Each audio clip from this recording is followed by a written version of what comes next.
Mixing music can feel like solving a puzzle with a million pieces. Sometimes it can seem like a huge challenge, and especially with so many plugins to choose from. But what if I told you that you only need 2 plugins to get a nice, rough balance mix? Is it possible? Yep, you heard it right, just 2. In today's video, we are keeping it simple but effective. I will break down the technique that I go and use most of the times, which is step by step, so you can also get that perfect sound with minimal effort. Trust me, it's much more easier than you think. Let's dive in. Here right now I got the track, and these are the stems that I have just imported, and it sounds like this.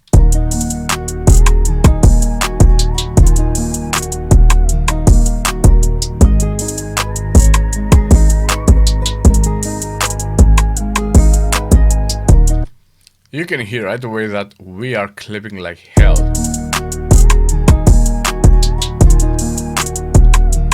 So the first thing that we have to go and do here before I show you the technique that I use is to go and check the tracks and find what track causes the problem. For example, here right now I have the kick and the 808. They are really loud, and the best way to go and fix this one is to go and gain stage. If you want to learn more about gain stage, you can go and check out this video, but I'm just going to go and turn down the gain a little bit here. Let's go and take like -6 at the beginning, and let's go and also do the same here, -6, and I can hear and I can see also from the waveforms that right now you might have much more space. This one also might be a little bit tricky from the clap, but we can go and leave it like it is right now. Let's go and play it.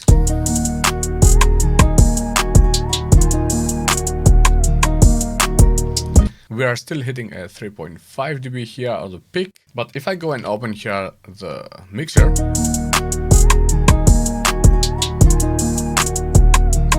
you're going to see that nothing peaks right now.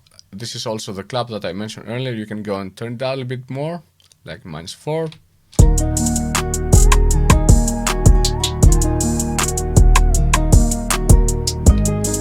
Let's also have a look here on the hi-hat, turn down a bit here, as it might be a little bit boring, but gain staging is really important.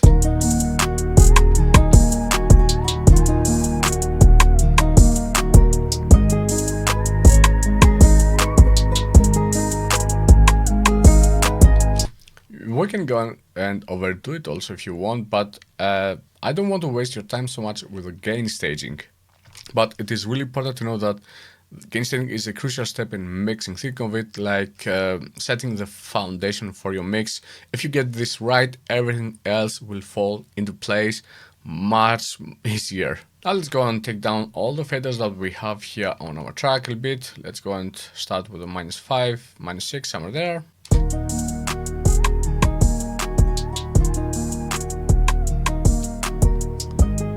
We can go a little bit more down here, like -10 for the beginning, and there is a reason why I'm going to do this.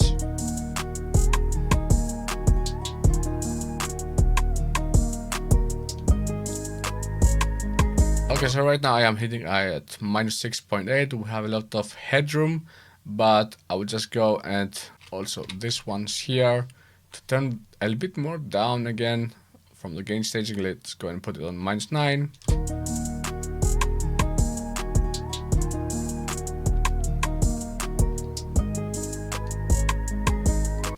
Okay, now let's go and bring them up again.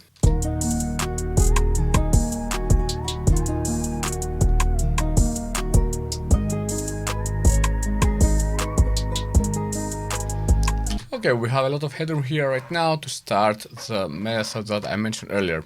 For this technique, I'm going to use here the Metric AB, and I have 2 tracks here for a reference track, and the first one sounds like this.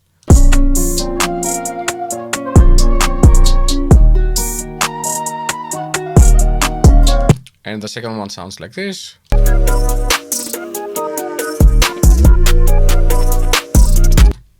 It is important to pick a track that sounds much more near in your original track, so let's go and have a listen again and find which one is a bit closer. and gain match them.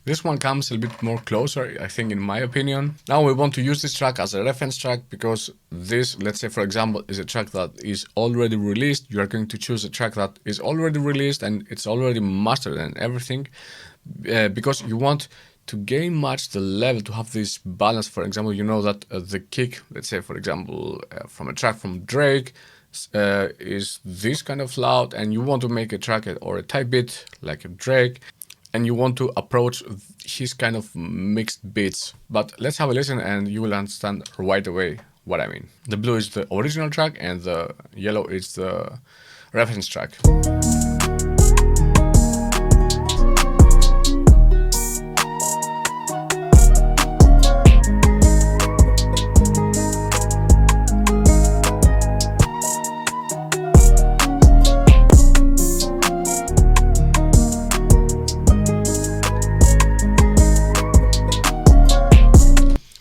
I can hear right away that the kick, for example, here on our reference track is much louder.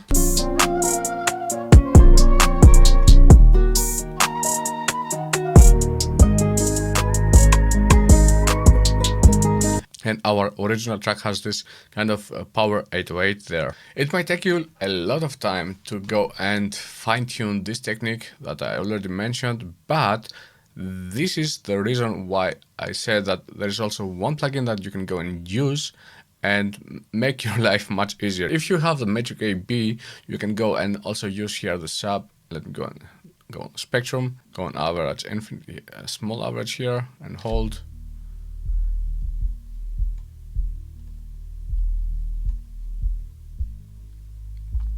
You can go and use also from the Metric AB these settings here, but I would highly recommend, because I know that a lot of people do not have this plugin, to go and use the Pro Q3, and this is what I'm talking about.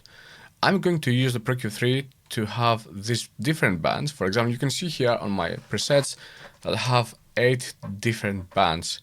I have the sub, the low mid, the mid 2, mid high, and the presence. And I'm going only to solo these frequencies here, and I'm going to play the track back and forth, the reference track I mean, and I will go and compare everything of what we got there. Let me go and show you what I mean. The first preset that I have here is the sub, and you can see that we are on 50 Hz and we are cutting above 50 Hz because I want to focus only on the lows here.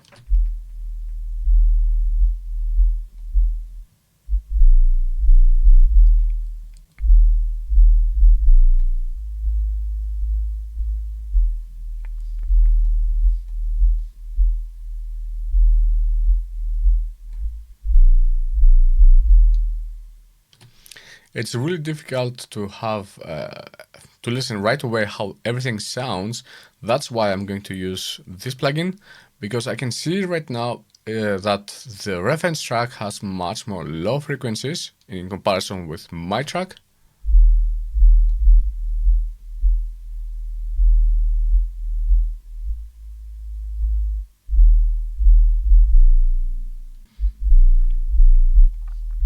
So I will just go and try to boost a little bit here the 808.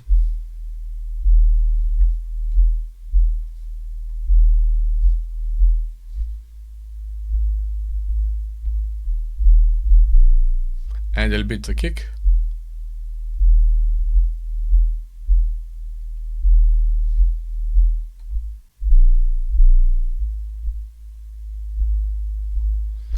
Now let's go on the next one. The next one is from 50 Hz until 100 Hz.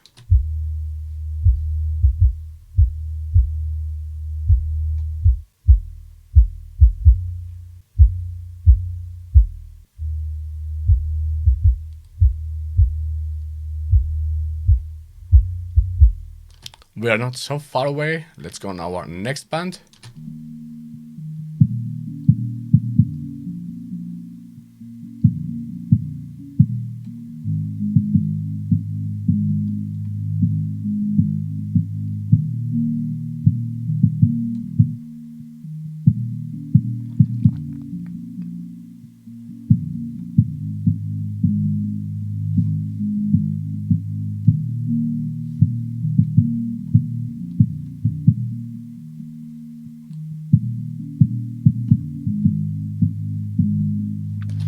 For example, here I can see also that we have the 808, that we have some high frequencies. If I go and solo it,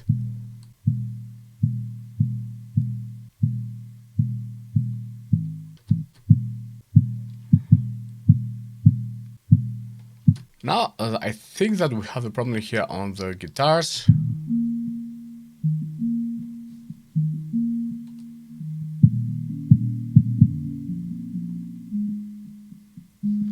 Yeah, I think the guitars are a bit louder here, so I'm going to push them down a little bit.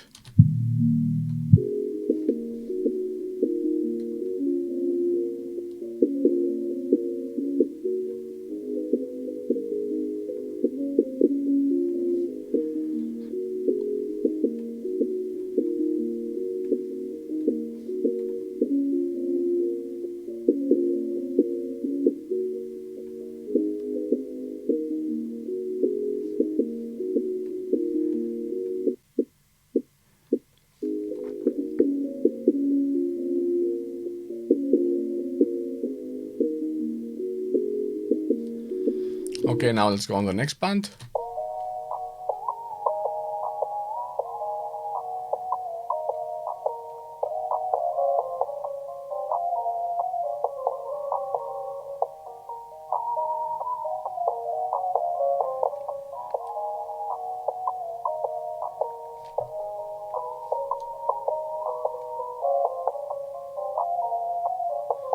For example, here I might go and boost a little bit here on the Vox.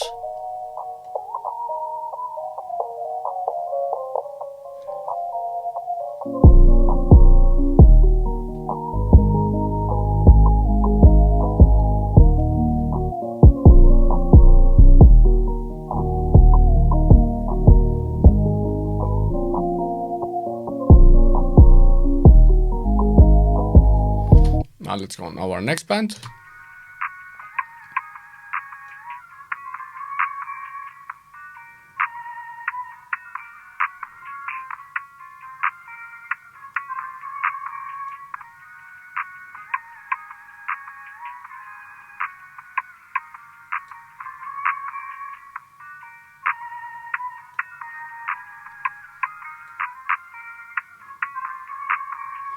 I think also the drums are really good right now.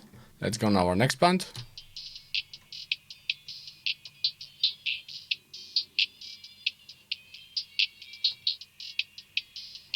I can hear, for example, right now that the hi-hats on our original track are not so loud.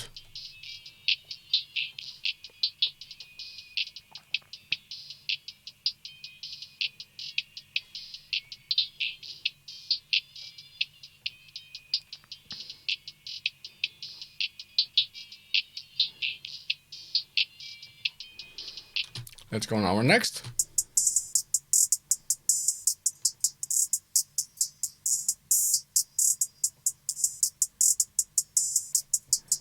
Let's bring them down a little bit here. And now let's go and have a listen.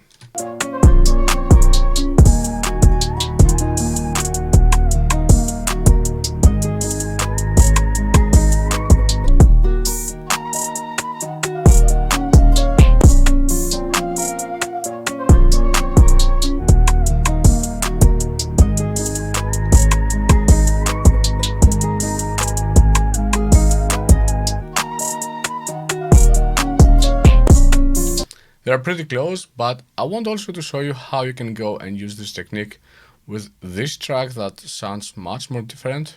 Let's go and bring everything back, and I'm going to put everything down.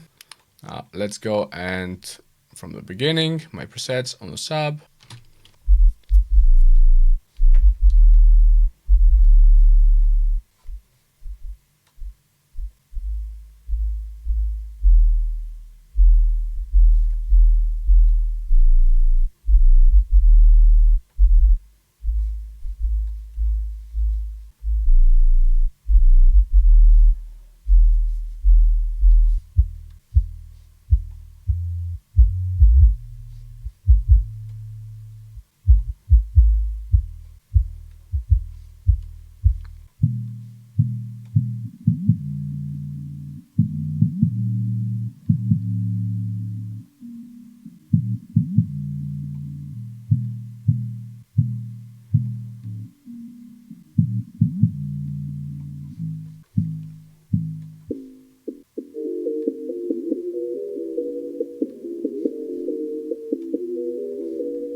sorry for not talking so much, but when I'm trying to mix and use this method, I'm trying to be really focused there. And my goal here, you can see also from the faders, they are much more different because also the reference track was much more different in comparison with the previous one. That's why we have here a lot of different volume changes.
Now let's go and have a listen how it sounds with our new reference track.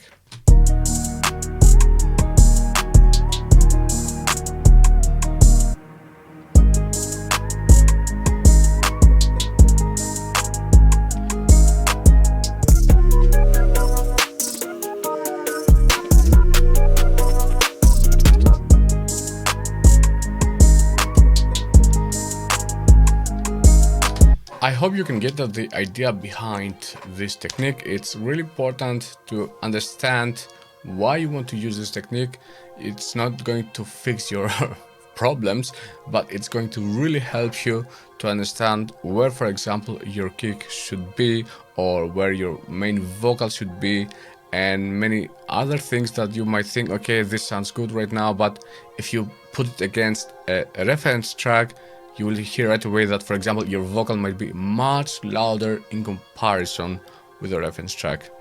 Now that I talked about vocals, let me show you the best Waves plugin for vocals in this video.